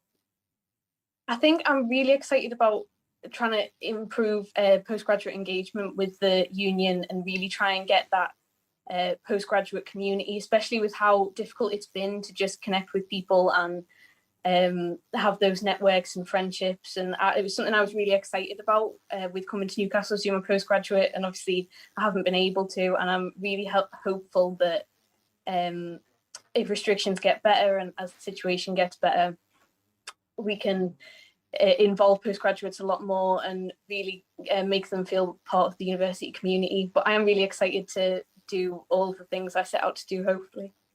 And is there any part of your campaign that you think worked really well for you and worked in your favour? There isn't a specific thing I could pick out, because I did find campaigning quite hard and found myself trying not to look too much at what everyone else was doing and analysing what everyone else was doing. And I couldn't think of a specific thing. I think it's just putting yourself out there, trying to make your content as engaging as you can, and making sure that you really try to cater to all different kinds of students and make them feel like they're seen in the campaigning that you're doing. And like you say, it's quite overwhelming. Sort of, Yeah. how do you feel, apart from lost for words and a bit excited?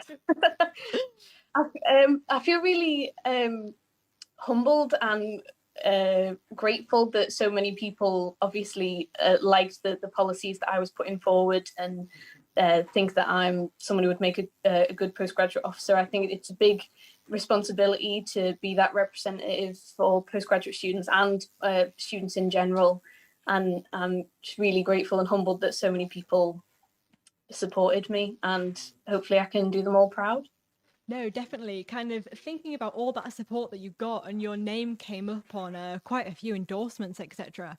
Is there anybody specifically that you'd like to thank for the help that they gave you? Oh, loads of people. I'm really thankful to the dance club. They mentioned me a few times within their endorsements. My friends at the uni, just for sharing the posts and letting other people know that the elections were going on, encouraging them to look at my manifesto. They really couldn't have done it without them. They did a fantastic job. And all of the societies, it was a real shock to be endorsed by a lot of them. And I was really grateful that they also saw, they wanted to support what I was doing. So you and Meg had quite similar policies in some ways. Was there anything that you think particularly stood you aside from Megan and her campaign? I think maybe I just made my point a bit more specific. So I think I mentioned PGRs a bit more specifically, PhD students a bit more specifically. I knew that I wanted to try and extend the participation bursary for societies to include postgraduate students. So I think maybe just having that specificity and being able to be really clear about the practical actions that I wanted to take, I think that is probably one of the things that set us aside. Eleanor, thank you so much for chatting to us. We really appreciate your time today. And I'm so excited for you and excited to see what you do with the role. I've actually got one more question for you. Oh, God. Obviously, you can't go out and celebrate with your friends. There's nothing you can do. But what are you doing tonight to celebrate? I'm going to get a takeaway. I'm going to order loads of food. And I'm going to sit and probably watch a film or something and just eat loads of really nice food. Sounds good to me. Yeah, absolutely. Totally enjoy your evening. Thank you so much for taking the time to speaking to us. And thank you. We can't wait to see what you've got in store. Thank you very much. Thanks, Eleanor. Now, Meg, you mentioned briefly before about the voter turnout, and it was quite similar to what it was last year. Last year kind of got overshadowed, I think, because we were on campus for the debates and everything seemed a bit more normal. The next week, we all got sent home from uni and everything was a little bit weird, and the campaign was suddenly online. And for the candidates last year, I think it was, I don't want to say this, but arguably maybe a little bit harder than this year, because they didn't know that they were going to be doing everything online. And it sort of got to the Monday, everything was up in the air. What do you think we can take from that, or what do you think the candidates from this year took from that to maybe run successful campaigns this year? Well, I think that one thing that came out of last year, just like Dorothy was saying, her campaign was totally online. And, you know, that is a big thing. So well done, Dorothy. Thank you. But I think it's the candidates this year looked at how quickly the candidates last year were able to adapt, and you know that made them realize, well, it can't be that hard. And you know, like I mentioned before, we had Bracewell's cameo, but you know, things like that just make candidates stand out, and acting quickly and thinking of really creative ways to use their money and to use their time, and to remember, like I said before, that students do use social media, and it's something that, you know, we use on the daily. I know that my screen time has gone up, you know, since COVID. But I think that again, something that candidates next year will take away is that social media is a really big platform, and to make sure that they, use it. So we actually have Brianna on the Zoom. So Emma, do you want to introduce Brianna? Yeah, so our next welfare and equality officer, Brianna, how are you? How are you feeling? I'm still quite lost for words, to be honest. Like my heart was just beating a million miles an hour. But yeah, I'm thrilled, honestly. Yeah. Massive congratulations. We're super stoked for you. What do you think it was about your campaign that put you over the line? I think I spent so long on it. Like I spent every minute of every day. I spoke to everyone. I had some incredible conversations actually. And I think it was just because I reached out to so many people. At the same time, like my whole thing was just about making everything a bit more positive because we've had a hard year. At the same time, I feel like my policies are things which are felt by a wide range of students right now, and a lot of people across the board really are attuned to. So I think that helped too. 100%. Yeah. I think welfare is more important now than maybe ever before. And the welfare and equality officer was one of the most contested roles with president. You were up against 4 other people. What do you think set you aside from them? Again, I think it was that my policy applied across the board. I would like to say I really appreciated what the other candidates had to stand for. I thought they had some brilliant policies, and I just think they were generally really great people as well. But yeah, I think it was because I applied around the board, and I know how I want to accomplish a lot of things as well. And I sat down and I spoke about it in a lot of social media posts, which I think helped too. Your social media presence online was massive, and we keep banging on about it. But sort of, how much of your time did you invest into that compared to other aspects of your campaign? Literally, I'm 4 weeks behind on uni because all I did was this campaign. I learned how to use Photoshop. I had a couple people helping me along the way, but yeah, I dedicated everything to it. Honestly, it took up my entire life for about a month. So I have heard that, like you just mentioned, you were reaching out to people, reaching out to societies. So how much did that influence your campaign and your manifesto?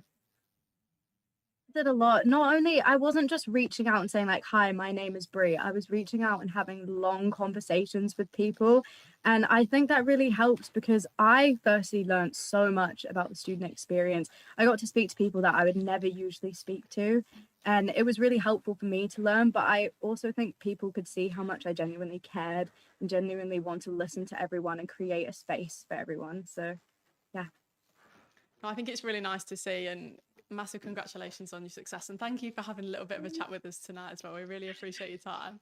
of course. Yeah, not gonna lie, we've been on a few bets, but yeah, thank you for having me, and just thank you to everyone who voted if you're watching. Yeah, I'm lost for words. Public speaking does terrify me a little bit, but I'm working on it. So What are you doing to celebrate? Just with the flat, we're just having a couple of drinks, maybe a bit more than a couple. Amazing. Well, thank you so much for taking time out of your evening to talk to us. I'm sure that the people at home are like super excited to talk to you.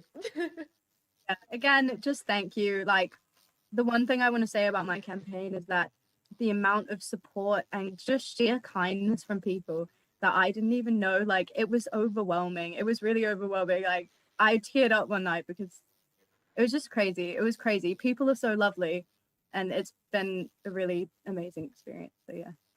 Brianna, congratulations and thank you for joining us. Next up, we are joined by Amelia, who is our brand new disability officer, one of our liberation officers. Hi. How are you? Massive congratulations. Thank you. I'm really in shock and disbelief, and I'm so happy. A bit of a cry before, a happy cry.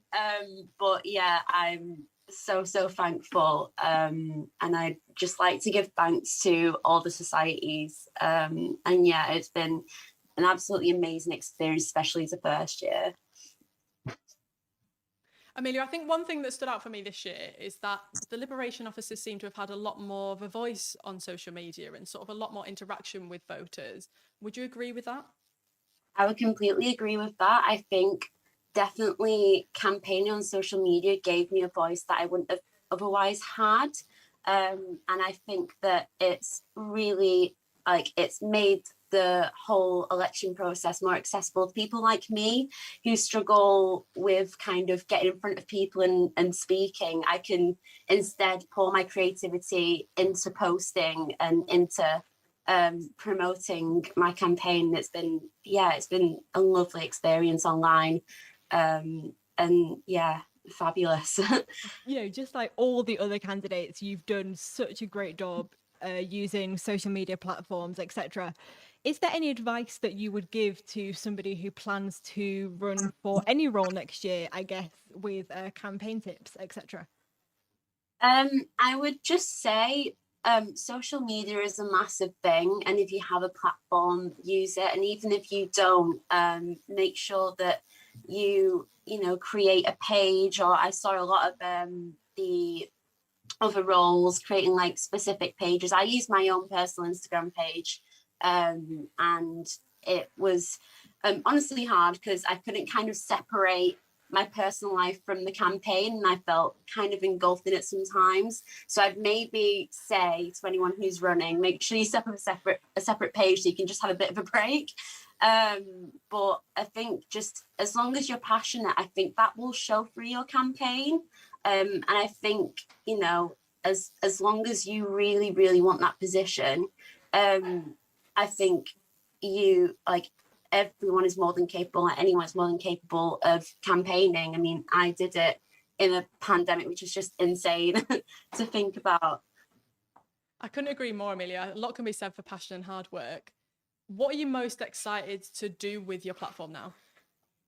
I'm most excited to actually change things. I mean, I'm already the equality officer for politics and international relations, but I think kind of taking the policies that I'm already implementing at a higher level and making sure that that's kind of across the board and not just for my subjects. I have some really, really good ideas, and I can't wait to kind of get involved and speak to all the other candidates about them. Or I say candidates, I mean the winners and the people who've been elected, and just try and get things better for the year after me, because it's been an absolute tumultuous year, and I think I just want to change things for the better. Amelia, I can't wait to see what you do with the role, and thank you so much for joining us tonight and for your time, and again, massive congratulations. Thank you so much. It's been an absolute pleasure. Next up, though, I'm joined by our current activities officer, Hannah. Here she is. Hi, Hannah. How are you? I'm not bad. I've been at work since like 9, so I'm a bit tired now. It's nearly my bedtime. I'm getting old, so. But yeah, it's been an exciting night. I know, exciting to be here in person as well. And what do you make of the night's events? Is there anything that shocked you or that you thought might happen? Well, I think activities, there was a big expectation of who would win, and that person didn't win. And trying to be as blunt as possible, but I think activities was a surprise at the end of the day, and I think that's not down to any particular reason. I think it's just the voters voted for the person that they wanted at the end of the day. 100%. And I think, we could stand here all day and predict who we thought might win, and the votes can surprise us. But how do you think Harris will do in the role? I think he'll do well. Like a lot of the role, like even I was quite experienced with societies and with the SU, but there was still a lot that I learned on the job. And I think that's the exact same for Harris. I don't think you need the knowledge that people expect you to need to do well. It's something that you learn on the job every day. So I still learn now when I'm in the job like 9 months. So I think you can't really say that someone's not going to do well based off the past experience. 100%, and it's being a Sparkle officer is something like nothing else. There's nothing that can really prepare you for that. What advice would you give to Harris and all the other sabbatical and liberation officers? Don't worry too much about your manifesto, especially during a pandemic. Anything can happen, and there's a lot of my manifesto that just simply can't happen because there is a hashtag pandemic on at the minute. And I think just don't worry too much about what you're promising now. Just try your best to do what you can and just put everyone's safety first. In terms of activities, what would you like to see Harris do that potentially you might not have been able to do this year? In-person events would be a nice thing, because I've not had a single one this year, which has really been disappointing for me. But at the end of the day, as long as Harris has a good year, that's all that matters, really. Like, enough about me. I'll have been gone by the time Harris starts. I'll be old news. So just as long as Harris has a really fun year and tries his best to do as much as he can, immerse himself in literally anything he can, and that's all he needs to do. Is there anything you would like to see specifically from the incoming sabbatical officer team next year? Ooh, a focus on EDI. I think it would be a real big shame to see the hard work that all the subs this year put into EDI if no one did it next year. I think it's so needed in the SU, so needed for all the students. We need to make sure everyone's included this year. And I think that the sabbatical officers should put that at the forefront of everything that they do. 100%. Thank you so much, Hannah. Your advice as always, and got a good laugh as well. Cheered us all up, so Honestly, thank you for that. it's the end of my year, so I'm ready to retire on a beach in Spain with cocktails. End on a high note, Hannah. I like it. No, Harris is going to do the next 3 months unpaid for me, and I will be in Spain, so see you later. Hannah, thank you so much for joining us. We really appreciate your time. I think now that we're going to head it back over to Julia on Zoom. Hi, Julia. Hi, Julia. What do you make of all of this? You know, you've seen all the SABs. You've spoken to some of the candidates. What do I think about it? Well, I mean, I've been frantically writing notes as I've been looking at the results breakdown. There's also an article already released on the Courier website, the Courier Online, if people want to go in and see it and see it explained for them exactly how the results are broken down. So I'm looking at them right now, and there are a few ones that stand out as very interesting. So I would just like to, I mean, Hannah's already mentioned activities, bit of a surprise for a lot of people, but it was very, very, very close. There was five votes in it towards the end, like genuinely only 5 made the difference between Harris taking that position over Dylan. So that really just goes to show that every vote does count. I think it's very, very rare that we have an election come down to in the single digits. That is quite significant, I think. So that one really stood out as being particularly interesting. There were a lot of interesting turnouts for me, you know, compared to the past, where maybe someone might have been leading a lot. Like, it happened quite regularly where you would have someone leading from the beginning, you know, would have the most first place votes from the beginning.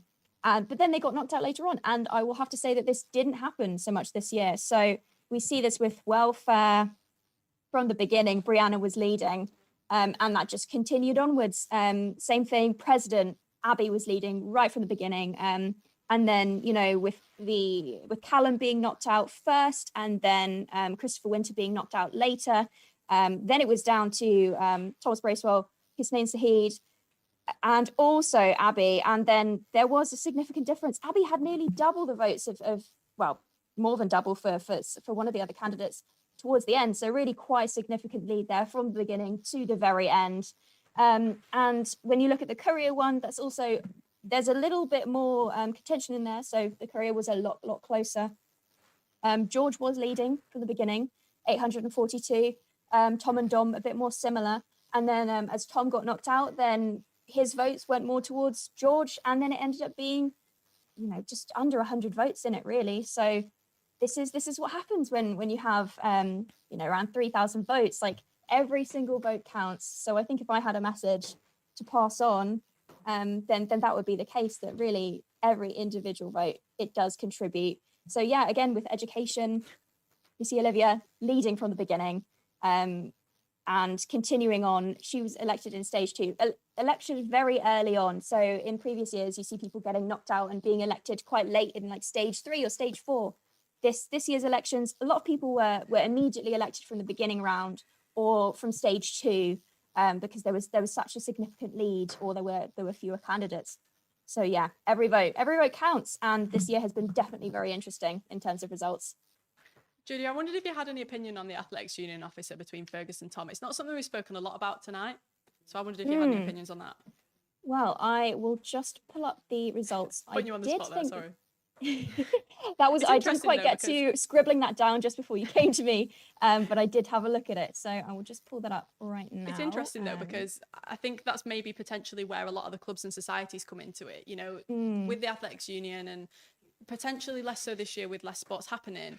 But as Benta touched on before, the sports societies are still massive and still such a community. So do you think that maybe helped Fergus, maybe the clubs getting behind him? Oh, I definitely think that having your club backing you is always going to be a big support, especially with the larger sports clubs. That is always going to be a big draw for the votes. I think with AU particularly, it's a lot about how well known of a face are you for people in sport, because that's a major part of that role. So just being a person that is known across various sports clubs and teams, like, it's absolutely a point in your favor. And I think that's something that Fergus really sold in his actual campaign video, because it starts with a bunch of people all chanting like, "We want Fergus," and that really sets the tone of like, hey, I've got my team behind me, I've got a group of people behind me, you should be behind me too. So compare that to Tom's video, where it's him himself talking about his policies. Maybe that swayed the vote. I can't say where it came from, but that, that team spirit is a huge part of sport and a huge part of AU officer. Thank you. Thank you so much for all of your time and your expertise tonight, Julia. It has been really, really appreciated. We actually have Lander in the Zoom call with us now. So we're going to jump over to Lander for a few quick words and anything he would potentially like Olivia to take over with her. Hi, Lander. How are Hello, you? yeah. Well, I wasn't actually expecting that I was actually going to be talking. So, I think that Livia is going to do amazingly next year. She was a really strong candidate from the beginning. And I could sometimes kind of see that she was going to win from the beginning. I was like, well, I'm going to try anyways, because it's something that I'm really passionate about. But yeah, something that I would really like to see in Livia next year is kind of take that approach as the has on trying to ensure that everyone's well-being is going to be looked after, as well as their education side of it as well, and just going into that, blending everything together, and just trying to make sure that the education of every student is kind of well accounted for, and making sure that everyone gets the education that they need. Just would be really amazing. Lander, is there any specific policies that were maybe in your campaign that you would like to see Livia put in place? I think that's something I would like to see happening, if Livia will be able to do it. It's kind of like the enhancing the software accessibility that I was talking about. Having experienced this myself, as being a film student in kind of first year before I changed degrees, I did realize that some of the academic software, it was only in specific buildings, and that didn't really allow us to do as much work when we wanted to. And even though this year the virtual Windows desktop has been really amazing in ensuring that students have the opportunity to access university buildings, the academic software is not still on these ones. And if we go into a blended approach, I think that it's going to be really helpful to enhance these ones to main buildings in the university as well. And is there anything you'll take from this experience, Lander? You ran an amazing campaign, and massive congratulations on that. But what have you learned from it? I think that I have learned that obviously you need you have some skills, you have some knowledge, but kind of what I have taken from this is that there's always look ways of self-improvement, time for self-growth, and I have been able to kind of reflect on my own persona and kind of my own aims into what I wanted to do and everything as well. So I think that has been really good in terms of that, in terms of building my own identity further.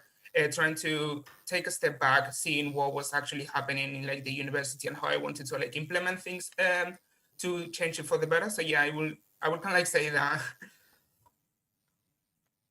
Lander, thank you so much for joining us and having a chat with us today. We really appreciate your time. And again, like I say, massive congratulations on the campaign you ran, and I'm sure it'll fare you well in the future. Thank you. Thanks, Lander. I, just want to reiterate how absolutely amazing. I know we've gone on about it, but all of the candidates did such an amazing job. And I think, as we were just saying with Lander, there will be, so much that they're able to, take away from this. 100%. I think we've got Julia just on the Zoom. are there any kind of final remarks or anything that, oh, hold on. A quick turn of events. We have Ella. Ella just wants to say a couple of words. Come on, Ella, come join us.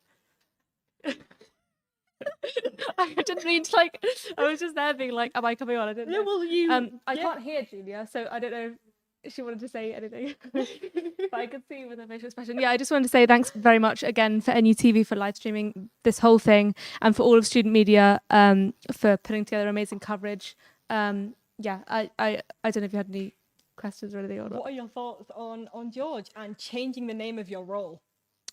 Oh yeah, I think that's definitely the biggest kind of change that's been in any of the career editor manifestos, possibly the biggest one. And I think if it was something that was done, it would be something that kind of was a change for years to come. I think it makes sense in terms of the fact that the role is meant to oversee all three branches. I think that the other side of the argument could be the fact that the Courier is the biggest part of the role by far. Given that the other two branches have their own execs. But I think it's important that people who run for Courier Editor are aware that it's a job about overseeing all three branches. And I think sometimes in previous kind of campaigns that has been overlooked. Yeah, definitely. Thank you so much, Ella. And, No again, worries. Back to you. reiterating what Ella has said, thank you so much for NUTV for broadcasting. Now we're just going to jump back to Julia just for a few final remarks. Thank you, Julia. Well, I mean, what a year it's been. I think we can say that just in general across everything, not only through student elections, student politics. I think this has been a year that will stick out in everyone's minds. But I really think that the candidates have done their best with their campaigns, and some of the results have been a bit of a surprise. Some of them not so much. I would encourage people, if they're interested, to go look at the breakdown that will be available on the Courier. If you are just as interested as I am as about where these votes come from and who gets knocked out first and all of this stuff, I think it's quite exciting. But that might just be me. But I would like to say congratulations to all of the winners, and commiserations to everyone who hasn't won. I'm sure that the experience of running this campaign will still be a great experience for you to take forward in the future for anything else that you want to take this experience towards. And yeah, thank you to everyone for voting. Thank you to everyone for watching and engaging with the debates and engaging with student politics. I do think it is important. You vote who represents you, and I think it's really great that we are having people engage with that. Julia, thank you so much for joining us, and thank you so much to all you viewing as well for joining us here tonight and watching us announce the election for the next year for your sabbatical officers. Big well done, and thank you to this year's sabbatical and liberation officers for doing some amazing work. And we can't wish anything but good luck and well wishes to the incoming year of sabbatical officers. Thank you so much for joining us.